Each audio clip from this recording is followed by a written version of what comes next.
With the old type A meter, the meter man didn't have much trouble connecting the load wires into the meter. Wires from the meter to the fuse block were readily accessible and could be easily looked at. If he made a wrong connection when he closed the knife blade, all that happened was blow the plug fuse and out went the lights. The fault currents available at this meter in those days were very small.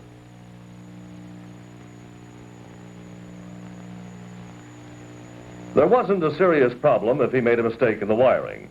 But then we developed a meter socket, and with the meter socket came hidden wiring. We noticed this meter man as he puts in the meter. He has to look at the side, tip the meter, and then beat it a little into the socket. Also, we noticed that the meter man did not do any checking before he installed the meter.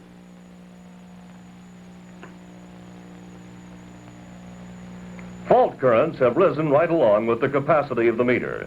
In some location, the fault currents are over 500% what they were 20 years ago. 5,000, 10,000, 15,000, and even higher are common figures in our distributions today. This is a picture of a 7-terminal self-contained polyphase meter. It's a picture of a fault that started with a single phase to ground and then developed into 3-phase. A similar accident happened at the Oklahoma Gas and Electric Company.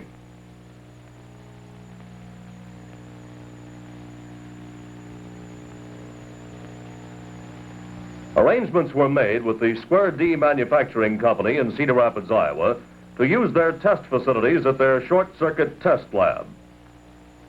Here, we could take pictures of what really happens when a meter is put into a socket and causes a fault. We could take high-speed movie films and measure the current that flows through the meters to get an idea of what really happens in our meter installations.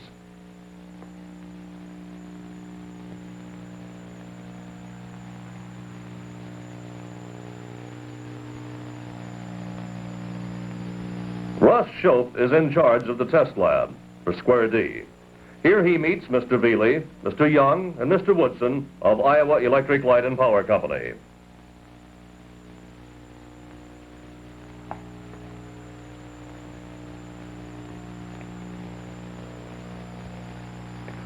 In the test laboratory, a device was made that would simulate a man putting a meter into a socket. An air plunger held the pressure of the meter going into the socket for 22 cycles, typical of the action of a man. The automatic control console allowed us to program the installation of the meter, the load at the meter socket, the availability of the power, and a oscillograph record allowed us to measure the current magnitude. All was programmed so that we could apply the power to the meter socket for 30 cycles.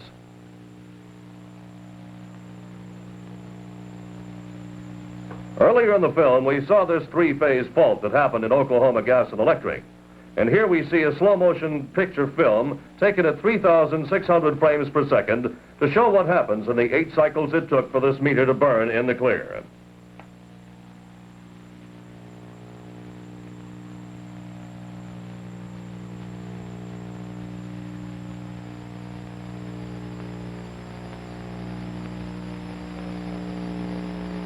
This fault started with a phase to ground. The ionized gases carried the fault to a 3-phase fault. The bright specks you see going across the screen are hot, molten copper. Most of our test faults cleared in 8 cycles.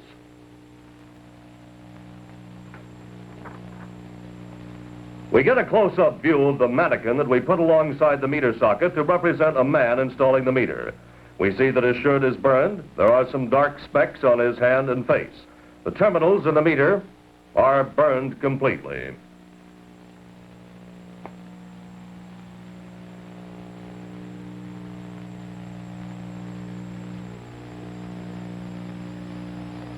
Here is a 3-phase transformer bank installation that has 5,000 amps of fault current available at the secondaries.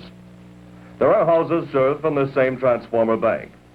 When a meter man walks up to this meter installation and installs a meter into the socket, he has available at these terminals a fault of 5,000 amps. We took a slow-motion picture of a Class 200 meter installed in a heavy-duty clamp-type terminal socket. There are approximately 11,000 amps flowing through this meter.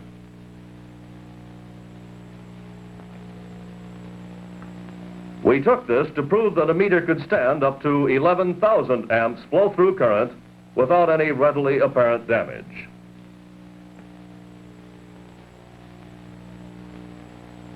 We realize that meters and meter sockets are not made to be a fuse device nor a disconnect device. Nevertheless, with the currents that we are dealing with today, we must have these meters capable of handling the currents that we are applying to them. If a meter man installed a meter into a socket where there was only 5,000 amps fault current, it would probably look like this. It doesn't seem to be much, but when we take a slow motion picture of what really happened in this 8 cycles that it took this meter to burn clear, we see quite a display of ionized gas and molten copper. We don't expect meter sockets to stand this kind of load. We realize they are not disconnect devices and are not made for this type of application. But when the meter has to be tilted in order to line up the meter terminals with the meter socket, we are endangering a phase-to-ground fault with almost every installation. Our meter men should be thoroughly trained to check the installation of the meter socket and wiring before the meter is put into place.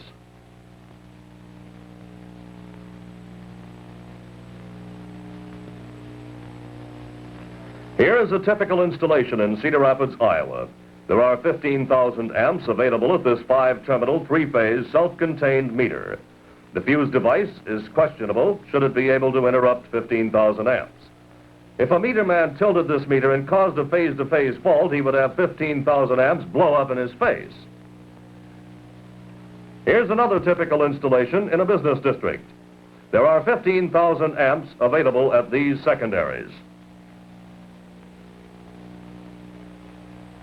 When we go inside and take a look at the meter, we see an old-style self-contained meter with an old-style fuse disconnect. Will this disconnect interrupt 15,000 amps? This is what a 15,000 amp fault looks like when you put a meter into a socket. When we look at a slow motion picture, we see what really happened in the 8 cycles it took for the meter to burn clear. We begin to realize the magnitude of 15,000 amps fault current.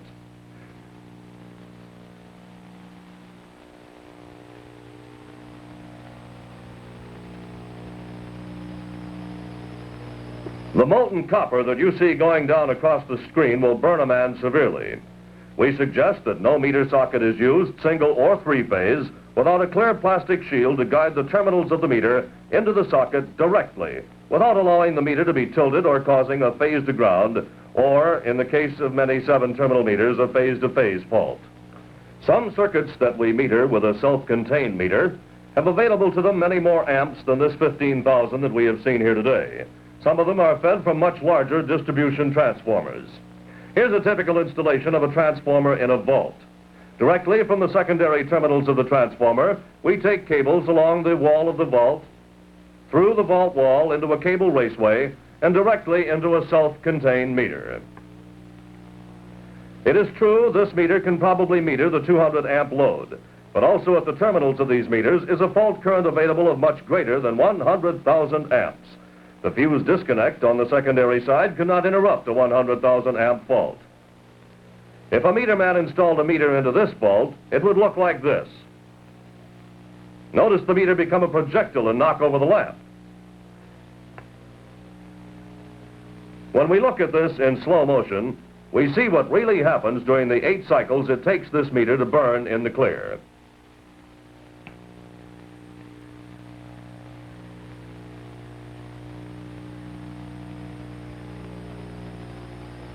You will notice as the meter becomes a projectile, you can see in the smoke where it leaves the holding apparatus and the brilliant display of the molten copper that is flying in the area.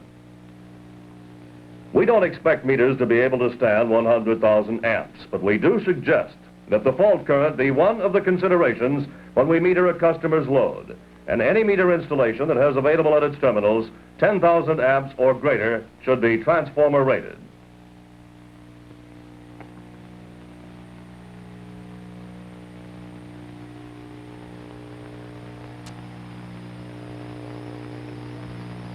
When we look at this mannequin, we see that his shirt is completely burned. A portion of it is blown away from the body. The meter socket is burned up, his neck is burned, his glasses are burned and charred. It is doubtful that a meter man, had he installed this meter, would have been able to survive. This is a self-contained 440-volt meter. Theorizing that a meter man had caused a phase-to-ground fault, the ionized gases took this into a three-phase fault.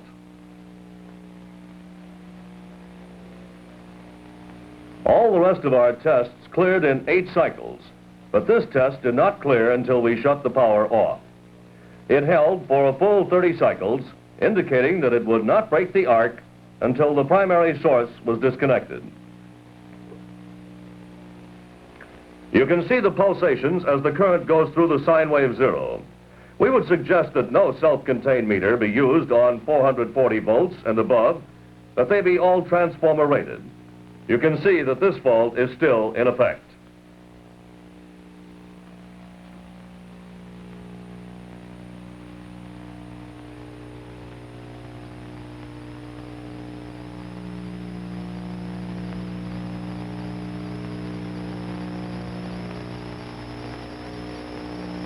The meter and the terminals were completely burned up.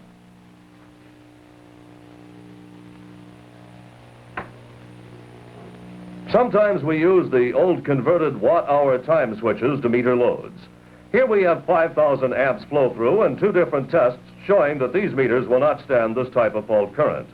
We would suggest that we do not use these meters where the fault current is above 1,000 amps. The ionized gas builds pressure within the meter and explodes the meter glass. As we look at this in slow motion, we can see gas develop within the meter cover. And you can see the glass begin to crack and shatter before it explodes. These meters were not designed for our interrupting capacities that we have today.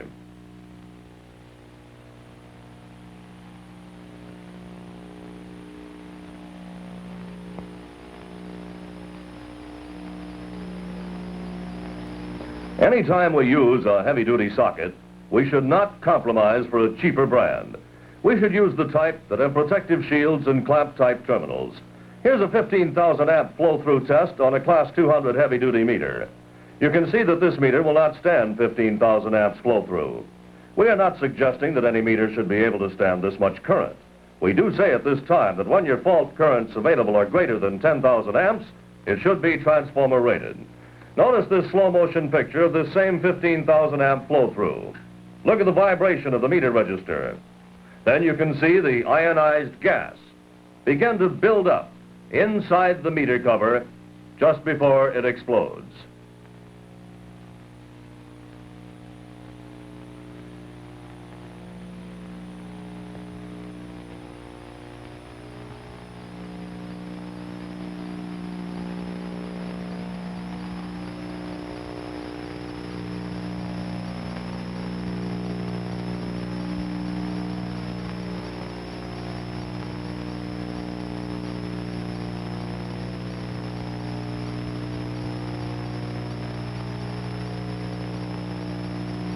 This took approximately 15 cycles. When we look at a customer's load and we make a decision on how to meter it, the decision that if it is 200 amps or below is not the only thing to take into consideration. The available fault current must be calculated, and consideration must be taken that if it is over 10,000 amps, transformers may be the answer. Our meter men must be thoroughly trained on how to check out a meter installation before they put a meter in a socket. These fault currents that are available at the meter sockets have grown past the value of our realization. You will notice that this meter did not leave the terminals of the socket. If we would have used a converted watt-hour time switch at the same location, it would have blown up in something like less than 7 cycles, and this is what it would have looked like. Obviously, this is an improper meter application.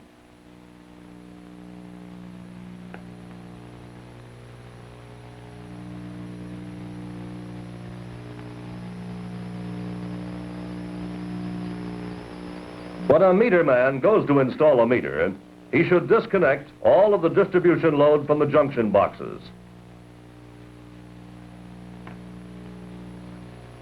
Then he can go back and properly check out the socket installation.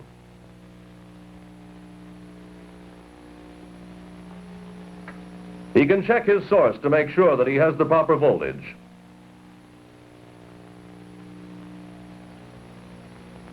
He can check the secondary to see that he hasn't any voltage feedback.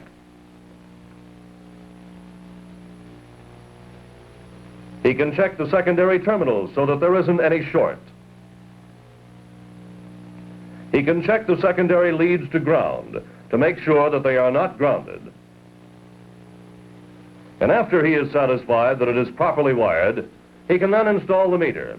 But here again, you'll notice, he must tilt the meter.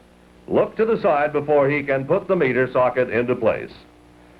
If we would have had a protective shield, he could have guided the meter directly into the terminals of the socket without tilting the meter. We must stress that training our meter men is a must in today's high fault current availabilities. For some reason, the safety director is smiling. How do you stand in your system? Have you checked? Do your meter men check? Are you using the proper application for self-contained meters?